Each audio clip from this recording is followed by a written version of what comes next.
हाँ सा तो आज के कलाकार है महाबलेश राणा गावाथला। महाबलेश राणावत के मोबाइल नंबर है 9024367693। MT स्टूडियो हाथला।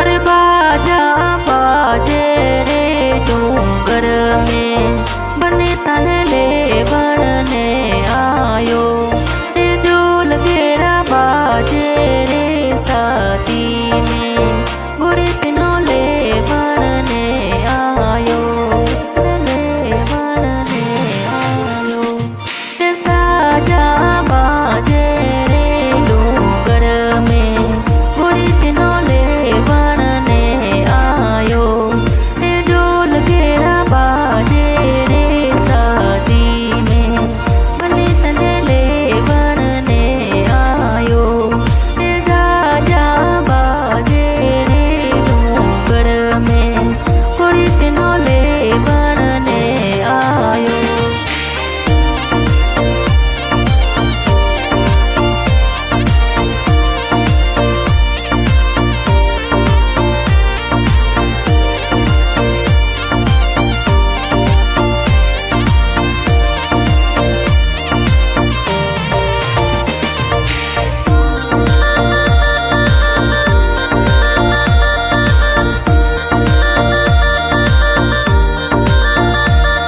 अरे जैसलमेर जई जो बरियों लई जो बरियों जोर जदी रे जैसलमेर जई जो बरियों लई जो बरियों जोर जदी के ढोल गेरा बाजे रे आंगन में बने तने ले बनने आयो के बाजा बाजे रे डूंगर में बने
जहनावे।